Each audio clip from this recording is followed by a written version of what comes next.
So our goal today was to have a look at the idea we can't serve God and mammon.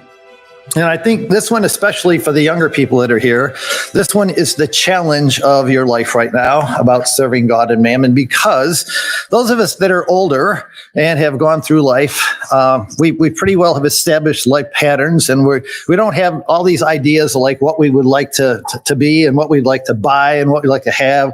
Like for Sue and I, we bought a house. We'll probably, we've retired in that house. We'll die in that house, and that's it. Unless kids put us in a nursing home or something. But that's probably what it'll end up with. Although it's possible we may trade homes with one of our kids, because he has a 1-level house. We have a 2-level house, and we may get to the point where we can't walk up those stairs. But when you're younger right now, this is a challenging time for you. For the younger people that are here, you're making decisions about your career pathways, about who you're going to marry, where you're going to live, what kind of house you're going to have, your car, all these different things. And if we're not careful, what can happen is that we get these ideas about, I'd like to have that, and I'd like to have that, and it'd be great if I had one of those. And sometimes younger people actually want to get a house that's bigger than their parents ever had, because maybe you got squished into a bedroom with your brother or sister, and you're not going to let that happen again. Although you probably wouldn't mind your spouse, that would be okay. But what happens then is that if we're not careful, we make decisions about our career pathways based on all these things that we want to accumulate, all the stuff of this world. And before you know it, you can fill up your life with working and working and working to have all these toys and all this stuff, and you have no time for God. And I would say probably for all of you that are here in the front area, this is probably one of the challenging things you will run into in your life. And I warn you about that, because I can still remember when Sue and I bought our first house, our realtor looked at us and he said, "What are you doing buying such a small house and a cheap house?" He said, "We could use Sue's wages too. She could work too, and then we could get more." And they try to push you into bigger and better things. And we looked at him and said, "No, we'd like her to stay home with the kids." And they just couldn't understand that kind of philosophy of life.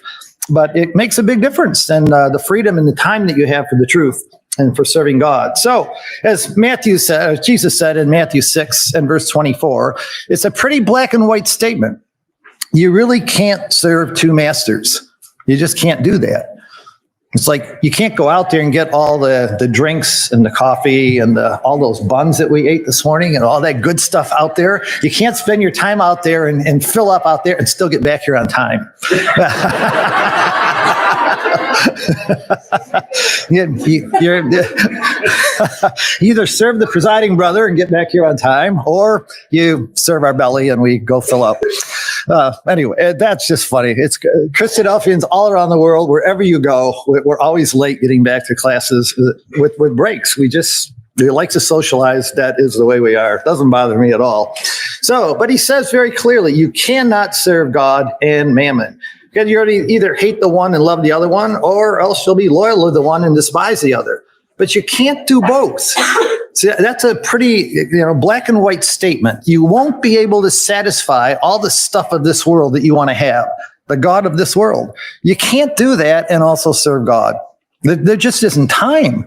You don't have time in your life to do that. It's far better to make your decisions now about what you want to do spiritually and put those up at the top of the list, and then let the other stuff fall into place, and God will take care of that. He really will for you. You may not have the biggest house. You may not have all the best toys, caravans and boats and all this kind of stuff that people invest in today, and fancy cars. But God promises he'll take care of us, and you'll have time for serving him. And that's what we want to look at this morning. So you wonder, what in the world is mammon? Those of you that have researched this, you might have found out that some people think it originated with an Arabic word, mammon, which was really riches or money, or from a Hebrew word that meant that which was to be trusted. But you can see either way, the problem is we trust in the riches of this world. And you can see how they're connected, that we end up thinking that these riches that we go out to get and all this stuff that we accumulate, we think it's going to make us happy. That's what we think. We think, I just be so much happier. And we sort of deceive ourselves into thinking that, I could serve God so much better if I had this bigger house and I had this more expensive car and I had all these toys out there. And if we read Ecclesiastes and believe Solomon, we'd realize he already ran the test. He did it. He had all the money imaginable. He tried everything he could, all the things you might think about that were going to make you happy. And he tried them all, and he ended up concluding it's all vanity. It's like striving after the wind. And you either believe him or you go through life and experience it yourself. That's a choice you have to make. But God wrote it in Ecclesiastes for us. He recorded it so we could learn from somebody who made mistakes and hopefully not have to do those same mistakes and live through life and do it all over again. But let's face it, it happens to a lot of us. We just go back through Ecclesiastes. We relive it in our own life. We never accumulate what Solomon had. No way. We're nowhere near what he got. But we still think that all that stuff is really going to bring us happiness. And it doesn't. It doesn't bring happiness. People that travel around the world see that very clearly. If you travel around to Africa, you travel around to India and Pakistan, and you see these brethren and sisters and the way they live, they don't have all the toys that we have here. And yet many of them are very satisfied in life. They're happy with the truth. They're thankful for what God has done. They are content because they're not striving after wind. So you look at mammon today and all the different versions of mammon today. I think I may have lost you entirely. I'm not sure if that happened, but it sounds to me like, are the speakers still on back there? Maybe a little bit, but we may have lost the speakers. So if I can't project out there, I'm sorry. These rooms just really aren't designed for projecting voice. But, the things that people strive after today, we think these things are going to bring us happiness. That's our fallacy. It's the deception of the flesh. We deceive ourselves. But in reality, if you talk to people and you ask them what would really bring them the most happiness, it isn't all that stuff. I remember talking to teachers when I was in teaching for about 38 years in public schools back in Michigan. And I would ask the people that were retiring, when you look back at your life, what would you change now if you could? What have you learned from teaching? Because many of them have taught for 30 some years, 40 years, whatever, and now they're going to retire. And the sad thing was, in watching them, I saw that when people retired from school, a lot of them died within a couple years. That was really interesting about teachers. We don't last long. They always said that about math teachers. We don't really die. We just reduce to lowest terms. But when I asked them about what they would have changed about their life, the vast majority of them said they would have spent more time with their families. That's an interesting concept to me. That's what they learned after all those years. They gave their whole life to their career and died probably soon afterwards, and wish that they had made the choice to spend more time with their families. And I think for some of us, it might have been that we would have spent more time in being involved in our ecclesias and godly activities. It's not something that you folks as young people want to live to regret. You have to make those choices now of putting the priorities right. And we don't want to try to serve God and mammon. So I just want to look at a couple of characters that tried, and you can see the results of these things. You know these stories quite well. Remember Naaman when he got cured of his leprosy in 2 Kings chapter 5. Remember how Naaman tried to get Elisha to take a gift? He wanted to give him a gift. And Elisha says, no, I'm not going to take the gift. In verse 16 of chapter 5, he says what he said to Naaman, as the Lord lives before whom I stand, I will receive nothing. And he urged him to take it, but he refused. He wasn't going to take a gift for this because Elisha realized he hadn't done that. He hadn't cured Naaman's leprosy. God had done that. It's not something he wanted to take money for. But in the end, he just says, go in peace. So he departed from him a short distance. But then what ends up happening is Gehazi is watching all this, and Gehazi's eyes are opening up about the gifts. And he's thinking about, oh, wow, what can we get this guy?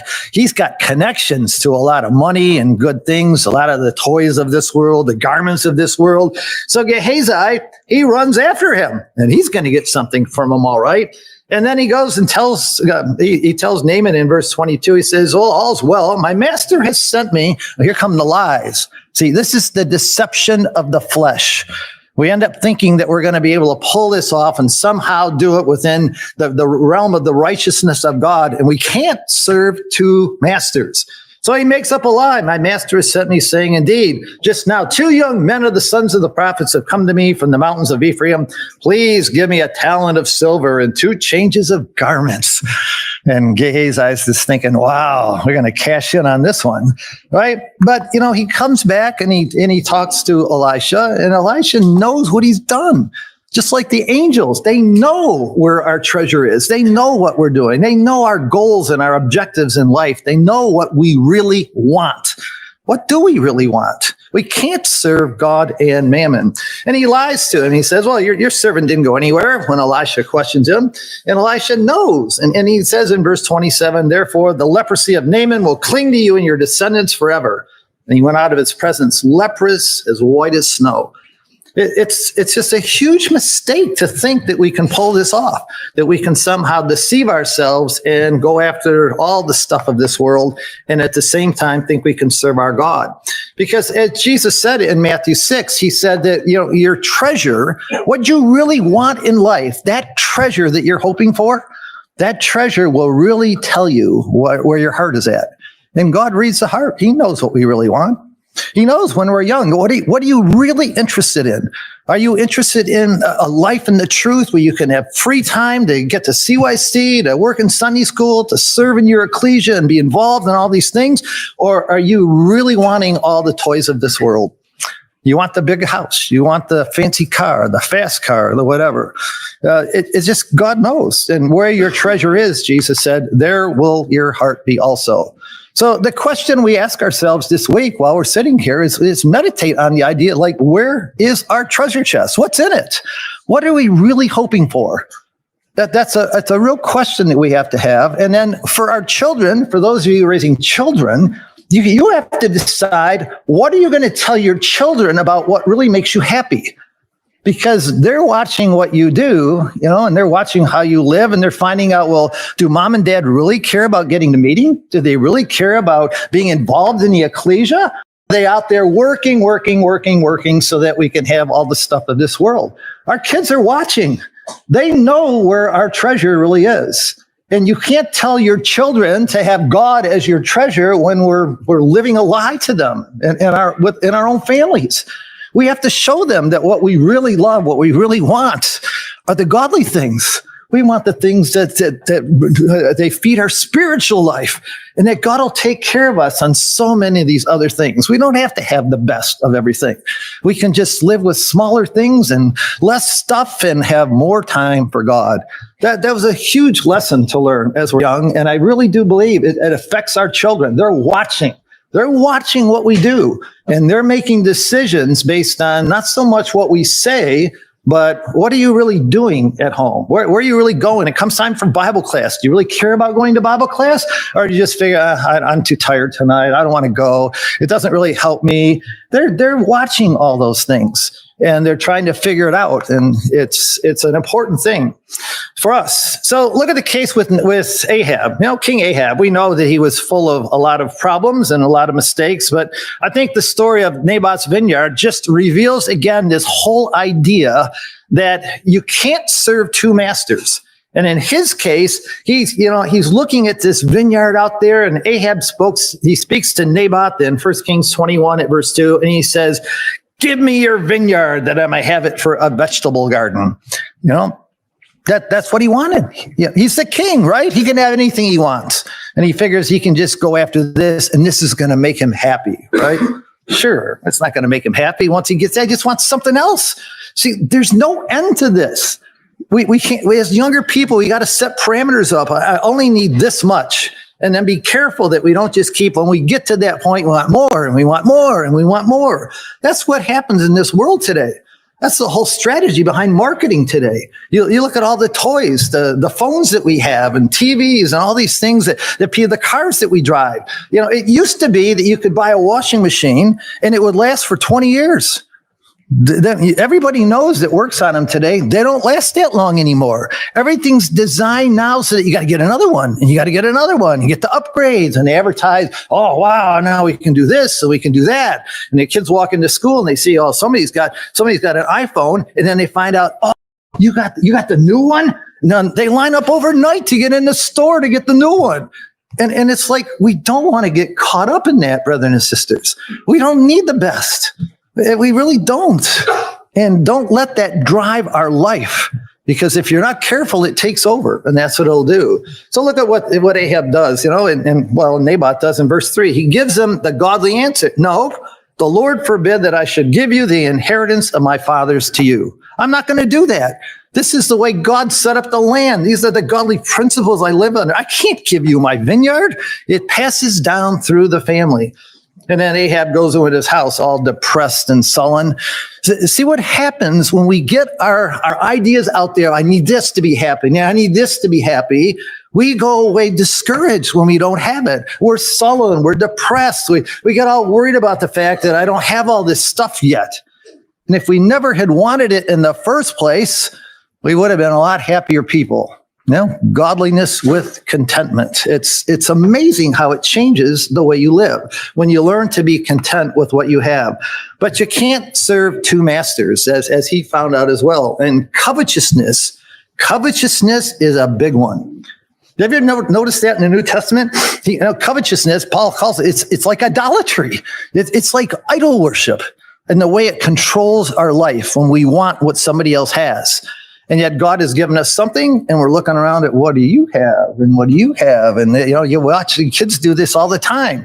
You hand out ice cream cones to the grandchildren, and they're looking at, well, how much ice cream did Papa put on that cone? And they're looking at some, and it's like, I want one like that. And it's like, it starts early on. It's this comparison idea and thinking that we got to have what everybody else has. And yet it's something that we have been asked to fight. It's part of the thinking of the flesh.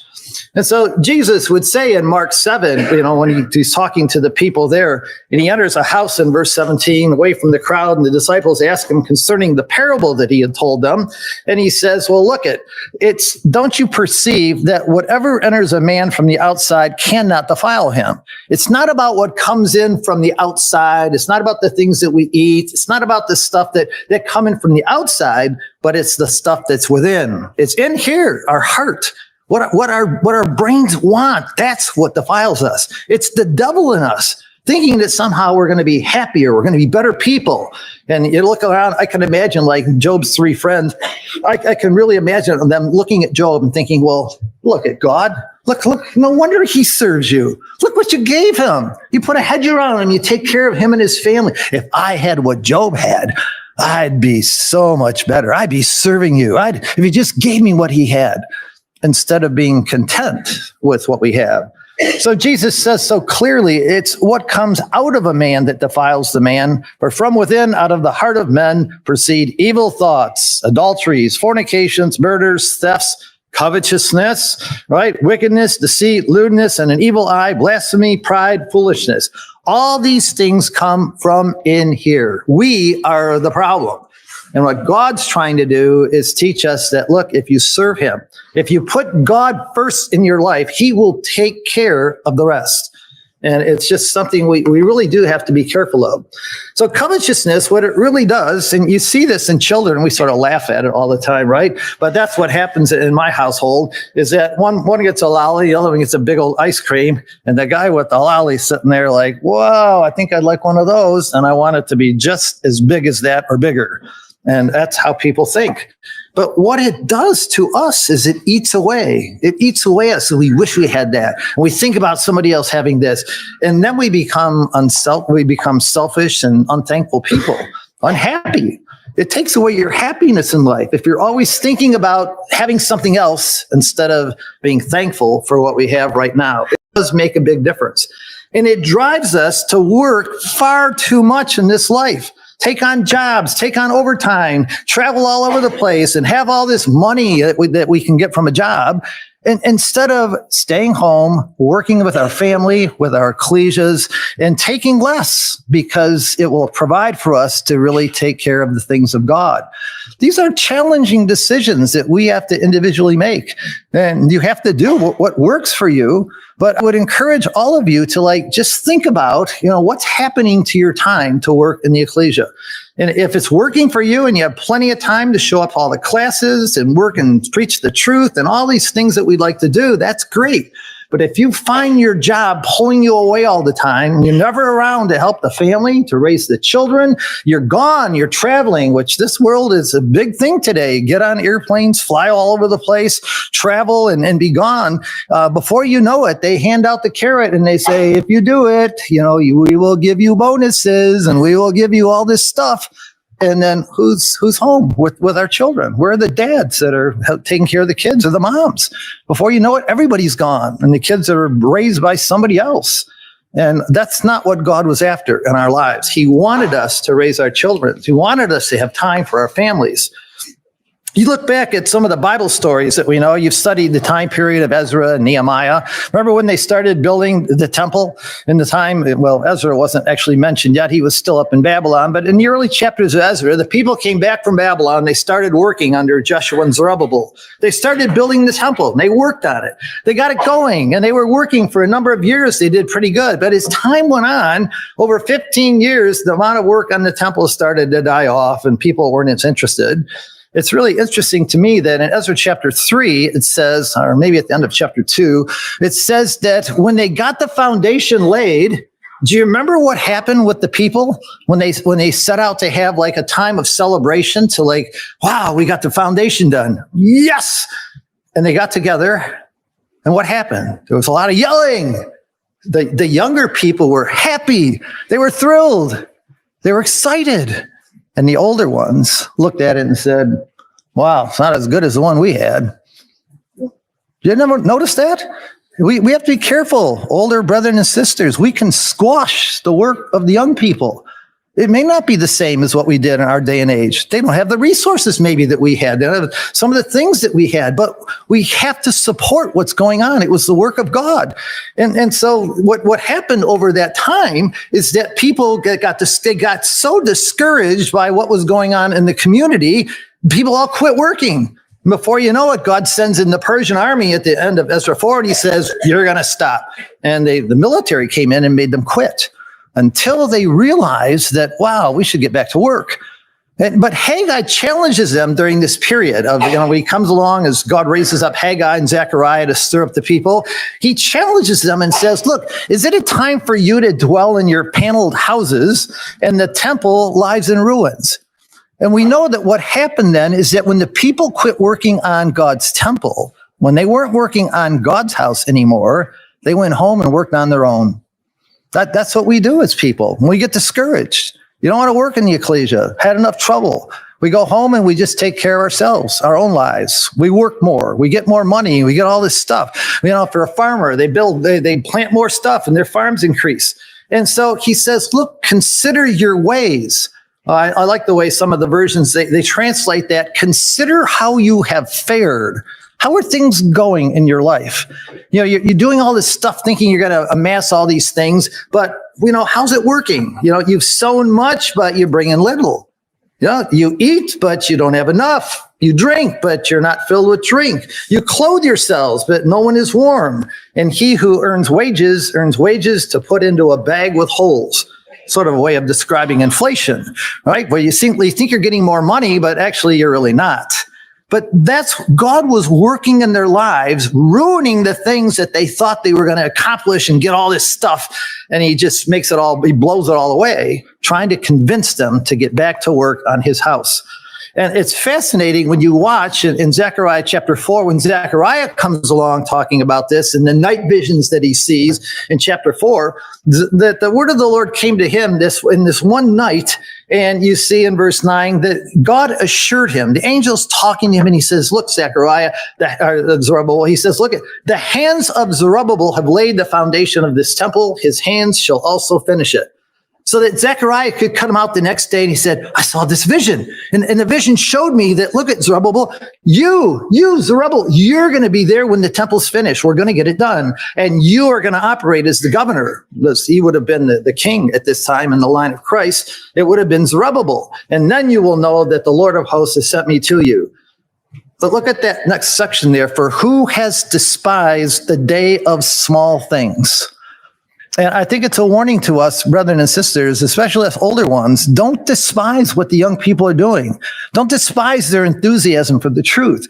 We have young people today that are great with music and do things that I could never do. And they can use technology in ways that I could never do it. And they understand so many things that we don't understand. We got to tap into those resources and encourage them and say, this is great that you can do these things for us. Because this is maybe a day that's different than when we grew up. And you might consider it to be a day of small things. But the angels didn't look at it that way. Did you notice that? Look at what it says there about the angels. For these seven, those are the seven eyes that were looking on the capstone back earlier in the chapter. The seven eyes from chapter 3, waiting for the capstone. The angels were looking at that stone, waiting for the day when it would go up. These seven angels, they rejoiced to see the plumb line in the hand of the eyes of the Lord, which scan to and fro throughout the whole earth. Here we are sometimes, despising something that's going on. It's not as good as what we did. And we discourage people. And the angels are on the sidelines. They're like, yes, we've been working with these people. We've been trying to get this project going, and it's going now. And they're excited about it. And we're tearing it down. You ever thought of that before? That can actually happen. And that's what was going on back here in the time of Zechariah. The angels couldn't wait to get this temple done. As small as it was and as unglorified as it was compared to the one earlier with Solomon, they saw that this was the best these people could do at that time with the resources the angels had given them. And they realized it was really never about the temple in the first place. But it was about people learning, people growing together, finding how to function together in the community. And they saw this as a mechanism to train people into godliness. And angels totally understand that. So be careful that our covetousness doesn't really turn into idolatry. It's one of those things that we got to be careful of ourselves. So I want to spend the last 20 minutes or so on looking at God's election. I'll give you the Cliff Notes version of it. A number of you have asked me about this. It's one of those topics that this is not the way I grew up. And I really think it's something that came to us one time when we were reading Romans 9 with our kids, and we used to use the Children's International Bible. And we read through this, and it was like, I got one of those wow moments. It's like, I've never understood this before. And I remember still working one day on a lecture, realizing that when I was talking about the gospel going out and the coming of Christ and Christ setting up the kingdom, I finally realized, oh, that's what Paul was talking about, because you start looking at, well, what's going to happen when Christ returns? I think the Apostle Paul knew this the best of all the writers of the Bible because he had experienced it in his own life. He wrote Romans. This is Paul. He studied at the feet of Gamaliel. He worked at his Bible study, his Bible marking, his Bible reading. He knew his Bible inside out. He was on the wrong side. The wrong side. It wasn't about, sincerity. It wasn't that he wasn't sincere enough. It's that God hadn't opened his eyes. He actually got blinded, and then his eyes were open to finally see it. But Paul realized he would have spent his whole life on the wrong side of everything if Christ hadn't stopped him on the road to Damascus. And he realized more than anyone that it was all about God revealing it to him, opening his eyes to see it. And he understood that a lot of other people never get that opportunity. They don't all get their eyes open. And I think you'll see that as he writes through Romans chapter 9. I want to make it clear from the beginning. Some people have misread this in the past and talked to me later on. And I thought I was talking about who gets accepted at the judgment seat. That's not what Romans 9 is about. Romans 9 is who gets invited to the family of God, not who's actually accepted in the end. This is about the invitation. Who does God invite into his family today?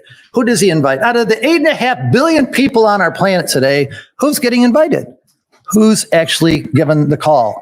It's more about opportunity. And I do think it's really difficult when we've been raised as a Christadelphian and we've grown up in a culture. We sort of have this cultural viewpoint of how God's election works. But I would challenge you to really look at it today and see whether your cultural explanation fits with Romans chapter 9. And mine did not. I have to admit that. It didn't fit with what I read in Romans chapter 9. And that God, he brings things into our lives to help us sometimes get outside the box, which is what I needed. So here's the deal. We got 8.5 billion people on the planet. I think most of us can't even really understand what that number is. 8.5 billion people. That's a lot of people. You know, the population of the earth was only about 1 billion at early 1800s, and now it's grown to 8.5 billion. You know, so does everybody get an opportunity to come into into God's family? Does God invite everybody out there to come into the family? Is that really how this works? Does everybody get the same opportunity? And I grew up realizing, well, there's people that I know who have never read a Bible in their life, never heard about a Bible. I met a lot of Muslims, and they weren't that way. There's a lot of people that we found out in China or in North Korea, never had Bibles, don't know anything about Jesus Christ. They don't even know who he is. And I realized that, no, not everybody gets the same invitation that I got. It's really not the same. So what's actually going on with this idea of God's family? To understand Romans chapter 9, we first of all have to realize, hopefully we read Romans 1, 2, and 3 before we get to chapter 9. But in Romans 1, 2, and 3, Paul lays out so clearly that God put the gospel out there. He showed the Gentiles his creation, and they turned it down. They went into their godless ways, and so God gave them up. That's the way Romans 1 ends. He gave up on the Gentiles. He called a few here and there. He got Rahabs and he got Ruths and he got different ones that came in. But for most of the Gentiles, from the time of Abraham, God only worked with Abraham's family. He didn't invite everybody. He worked with Abraham's family. So that Paul would say that, look at the Gentiles, they failed. In chapter 2 of Romans, the Jews, you failed. And he gets to chapter 3 and he says, look at all of you have fallen short of the glory of God. Everybody has. So then he starts looking at the fact, well, do you deserve to have a chance? Do you deserve an opportunity? It's sort of like, you're going through Job and Job wants this opportunity to talk to God. He wants to justify himself. Would you go to God at the resurrection and judgment and we tell Jesus that it wasn't really fair? You didn't call my neighbor. I really like that person. You didn't call my neighbor. I wish you would have. Is that what we're going to do? We look across the world. We saw what's going on in Pakistan right now. That wasn't happening back 50 years ago, but it is now. God's calling people in Pakistan that never got called before. That was really fascinating to me. But this is what changing the calling in our lifetime. We're not using UK so much America. He's not using the countries, maybe even Australia. The truth is just sort of stabilized there, or the numbers are going down. But they're growing in Africa and India and Pakistan and all these other places. He's calling people in other areas today. So the key is to realize, so from the start, nobody deserves the opportunity. And if you think you do, this is not going to make sense to you.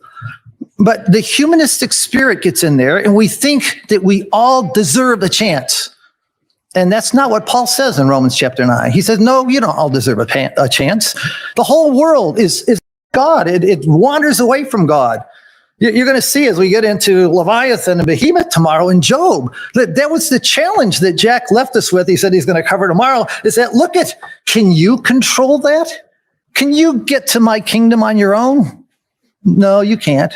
You won't be a member of my family just by striving after it on yourself. You can't even control pride. You can't control these things. You need me to change your life. And when God does that and he says, it's all up to me, he gets the right and the authority and his righteousness to decide, all right, I'm going to do that for you and for you and for you and for you. And he picks people that he wants to invite into his family. And he doesn't invite the whole world. Now, we read passages like God so loved the world that he gave his only begotten son. And yes, he wished the world would have responded. But you look through the history of the Bible, they never did. God loved the world. And so he picks people and he opens the eyes of their understanding, as Paul says in Ephesians 1. He opens their eyes. He says to the Jews that the veil lies over their eyes and they cannot see until he removes the veil, which he will do. Without God's intervention, nobody would make it. None of us would make it. The marvel, brothers and sisters and young people, isn't that he leaves so many out. The miracle of God is that he's able to save anybody. That's the miracle. Without the active work of angels in your lives and working in you and giving you the Bible to read and sending angels to work with you and on the community at large to help us and spouses to do and children, without that, none of us would make it. understanding of Romans 1 and 2 and 3 before you chapter 9. It's very difficult to save people. As you're going to see with God's challenge to Job, you can't even control pride. How do you think you're ever going to save yourself and your righteousness could be more than God's? It just isn't going to happen. So God never intended for everybody to have the same opportunities from maybe the time of Adam and Eve on up. You get to the time of the flood and start over. Maybe then he was working with all of Noah's family. But most of the time, God was only working with select groups. And you see that so clear with Abraham. It's like, we're not going to work with everybody anymore. We're going to pick Abraham. And he says, with Abraham, I'm going to have a family. And I know you're going to train your children, and we'll work with that family. And then when it comes time to Jesus dying, when he dies, now Paul has to give an explanation to the Jews who had for 1,500 years, 2,000 years, they were the ones. They were the family God was inviting into his kingdom. And now Paul has to be able to explain to Jews, God's not working with you so much anymore. He's turned to the Gentiles. And the Jews are like, that's not fair. I mean, that's what they thought. This isn't right. How can you do that? We're the people of God. We're the ones. We're the ones. He should be working with us, not those Gentiles. Paul has to explain it's not about what you want, and it's not about how hard you work. It's about God's mercy. Nobody deserves it. Nobody can do it on their own. It's who's to have mercy on. And because he's doing all the work, it's his team. He's financing. He does all the work for this. He can pick and choose who he wants. It's his choice. If he decides to leave people out, that's his choice. It's God's family. So out of those 8.5 billion on the planet right now today, most of them have been left out. And don't be fooled by the fact that when I was raised, we were all told in Matthew 13, well, they're not good soil. No, that's it. They're not soil. That's what we were told. That's why they don't accept the truth. They're not good soil. But one day when I was giving this lecture, it just dawned on me through this lecture. I'm looking at these 8.5 billion people and I'm thinking, oh my goodness, when Jesus comes back, what's he going to do with those 8.5 billion people? I mean, if you take the averages of the Jews in the land, 2/3 are going to be cut off. What if that's just a representation of how difficult it is to save anybody, and maybe 2/3 of the world is going to die? So take away 2/3 of the 8.5 billion people. What are you left with? Do you realize over 2 billion people today who are alive are going to respond to the gospel? 2 billion. That's huge. There's no way we can reach those people today. But God will open the eyes of their understanding. Jesus Christ is going to be revealed to them. These very same people that I would have called bad soil, they're going to all of a sudden become really good soil. Those are the people we're going to work with in the kingdom age. They're not bad. They just haven't been invited yet. And if Christ had come back 200 years ago, if the same thing would have happened with those people. A huge number of them would have been converted in the kingdom when all will know me from the least unto the greatest. And yet they didn't have that opportunity and they died not knowing, never been invited, and they're gone. But when Christ comes back, oh, wow, that's what really clarified it to me, is that it's not about so much our preaching today, although we do have to preach and God blesses our efforts and it's wonderful. I was fascinated by the growth of the truth in Pakistan. It's great, but God's trying to show us that it's all about who he invites.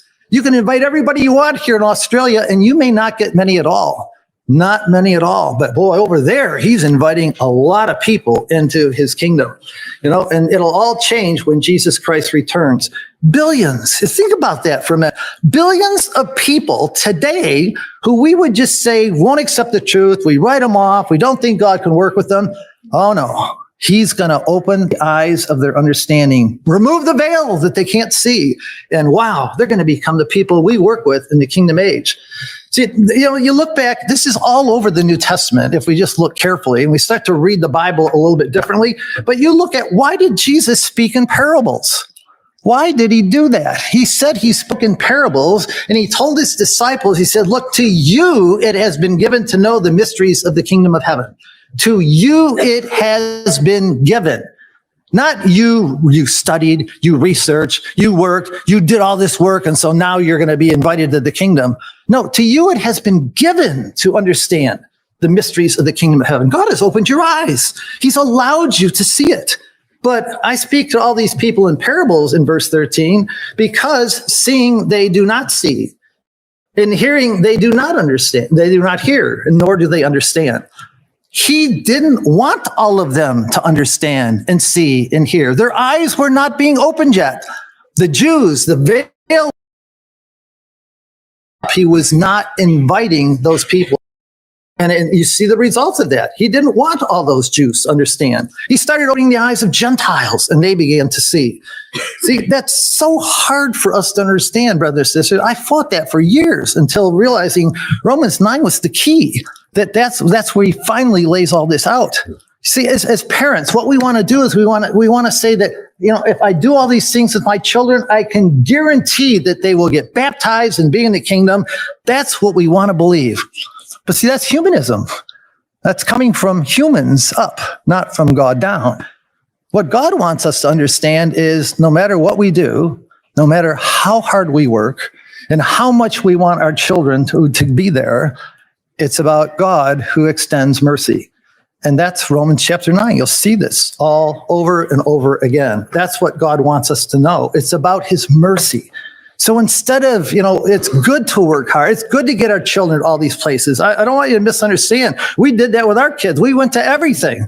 Sue and I were involved in CYC and Sunday school. We taught them midweek kids class. We did all those things for our children. But at the same time, you're praying and pleading with God to include them in his election. It is his choice. And he doesn't have to. He doesn't have to. But he usually does because he loves us. So you look back in the past, look at what God has done. From Adam on, he tried working with everybody. But then he wiped them out in the flood. He wiped all those people out and just picked Noah and said, I'll work with you and your family. That's it. We'll go from there. And then with Abraham, he got to the same point. And instead of wiping him out with a flood, he just picked Abraham and said, I'll just work with you. I'm going to invite your descendants into the family. And then from there, he chose Isaac and some of his descendants and so on, all the way down the line. And finally, in the New Testament, Paul takes the gospel out to the Gentiles. The marvelous thing is, when you're sitting here today, appreciate that God has called you. You've been invited to the kingdom. That's why you're here. You've been invited into the family of God. You've been given something that the rest of the people here in Australia don't have. Appreciate it. And let it grow in you like that mustard seed. Let it grow. So in Romans 9, Paul gives the best exposition you could ever ask for about God's election. And that's what he calls it, God's election, because he's trying to explain to the Jews why the gospel is going out to the Gentiles, and you Jews, you're not really the big family anymore. The Gentiles are taking over. And what he does is he illustrates this idea that it's God's choice of who he brings into his family. And he does that to make sure we don't boast in ourselves. He doesn't want any of us to glory in the fact that Sue and I could look back. Somebody might say at a restaurant one day, they say, wow, your kids are really well behaved. And they're amazed at that. And you learn over time, that's not us. That's what God has done in our children. It isn't us. It's the fact that the Bible, through the word of God, has taken over their lives and taught them how to behave. And it's something that God has done for us. He's allowed us to understand and read his word. That's what God has done. So you just watched in a few minutes here. We'll look at why did God allow Abraham to have two sons? Why did he do this by Hagar and Sarah? And then, later on in the next generation, you have Isaac's got twins by Rebekah. See, and reading through Genesis for years, I got to admit, I never really saw this until I read Romans 9. So Paul says, look, I could have prayed for my community. I could have gone for them. But, Paul realizes that they were a curse from Christ, his brethren, his countrymen, but he loved them. He wanted his Jewish countrymen to be saved. Look at all the things that they had. But he realized God had turned away from the Jews and was turning to the Gentiles. So he brings out the fact that in Romans 9 at verse 6, it's not like the word of God has taken no effect. In other words, God's plan hasn't failed. It's not like God failed somehow. He's moved on to a different group of people. And he points out that, look at folks, you Jews that think you were the people, that they're not all Israel who were of Israel. Nor are they all children because they're the seed of Abraham. They thought because they were the seed of Abraham that they were the chosen people. But he says, look at the promise said in Isaac, your seed will be blessed. that is, those who are the children of the flesh, they are not the children of God, but the children of the promise are counted as the seed. So far he's got them to at least accept that not all Abraham's children are God's children. So you look back at Abraham, he had 3 different wives. He had all these different kids, but in the end, God only picked one, Isaac, and said, that's the one I'm going to work with. I'm going to invite Isaac and his family, some of his descendants, not the rest. And that's what he did. So you've got God's election as Paul's working it out, one man, one woman, and Hagar. And now we got a child through Hagar and a child through Sarah. Now, Paul knew that the Jews would say, well, the reason God didn't work with Ishmael is because he was the son of a slave woman. They knew that. Paul knew that. But at least that's what the start was. But did you realize that God doesn't even call Ishmael Abraham's son? When he says to Abraham, do you know how that would have hurt Abraham? Take your son, your only son, Isaac, and offer him as a burnt offering. This is the Abraham who had raised Ishmael for 14 years, circumcised him, taught him the truth, all these things he'd done for Ishmael, and he's 14 years old, and now God says, I'm going to work with Isaac, not with Ishmael. And in the end, you got to send Hagar and Ishmael away. You're going to divorce Hagar, disown Ishmael. They're not going to be part of the family. Because it's not what we want, brothers and sisters, or how hard we work, but it's of God who shows mercy. So that's his start. But he realizes that the Jews would have made up this huge excuse about why they didn't call Ishmael. You realize they were both circumcised. They were both in the covenant, or whatever you want to call that. But God chose to only work with one. He's going to work with Isaac's descendants. So what happens next, though, is that in verse 9, the word of the promise at this time, I will come and Sarah will have a son. So now we have Isaac who's come along, and Isaac is going to be the child of the promise. So what happens then in chapter 9 at verse 10 is Paul goes on and says, did you catch that reading through Genesis? Not only this, but when Rebekah in the next generation conceived by one man, the same dad, and she's having twins born at the exact same time. Look at verse 11. Now this is challenging for us. This is Paul challenging us. For the children not yet being born, nor having done any good or evil, that the purpose of God according to election might stand. In other words, who God wants to invite, not who we want, not of works, but of him who calls. It's all about God's calling. It was said to her, the older will serve the younger. And as it's written, Jacob I have loved and Esau I have hated. Now I know you can be sitting there thinking, well, God knows the future, Jacob would be and Esau would be. And we make up all these excuses about why God chose Jacob. But when you're reading through Genesis, is Jacob really a great guy from the beginning? All right, and think about it. He had a lot of things God had to work out of him. And we don't know what Esau would have been like if God hadn't worked in his life. These are two people that Paul had said earlier in Romans, none of them deserve to be there.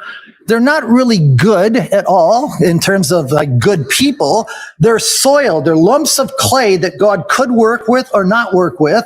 And he chose to work with Jacob and not with Esau. That was God's choice. Paul, you see, you can't read into this God's foreknowledge. Paul says nothing about God's foreknowledge. He says, look at it. God chose to invite Jacob and not Esau. It was God's choice. He has the prerogative, the right. It's the righteousness of God to choose. So this time we got one mom, one dad, twins born at the same time. And God says, I'm going to work with Jacob. And you see, what he does is he did this because, brothers and sisters, he wanted the Jews to know forever. He wanted them to realize it was not about what they wanted. You aren't better people than all those Gentiles out there. It was never about that. It's that I chose to work with you. I'm extending mercy to you that I didn't extend to Esau and his descendants. It's all about what God did for you, not about how hard you worked or what you wanted. And that's what he's the potter, as Paul develops later on in the chapter. So what if God decided to just work with South America and that's all? That's when Christ comes back. He just wants to save South America. Can he do that? Is that fair? See, if we're struggling with that idea, we don't understand God's election. God can choose to work with whoever he chooses. It's his prerogative. He's the potter. And if he doesn't work with you, nobody will make it. Nobody. And so he has the right to pick who he chooses to work with. So what this does for me, at least, is it teaches me that over time, I've learned to pray a lot more that God will work with our children, with all of you, with your children. We pray that God will choose them for his election. But that's what God has done. And Paul reveals in Romans 9 is that out of all the people alive, there are some who are soft clay, but there's a whole bunch of them that never get invited. They could have been, but they were never invited. Maybe they will be in the kingdom finally. Out of those, God opens the eyes of some of those people and he calls.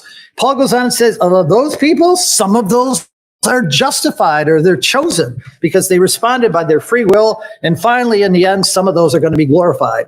And, that's the problem Paul knew is that he knew those Jews were going to say, that's not fair. Some of our Bible versions actually say that in verse 14.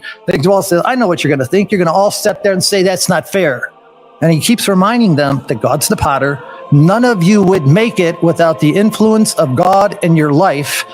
And it's a lot of work to save people. And if God has picked this one and this one and this one, he has the right to pick who he wants to invite into his family and who he would like to save.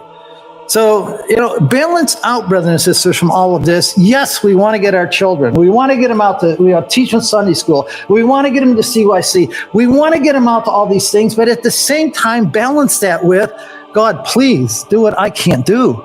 Open their eyes, change them, get involved in their life, send angels to work in their lives, and recognize all along the way that when it's successful, it wasn't because of what I did, but it was because of God who shows mercy.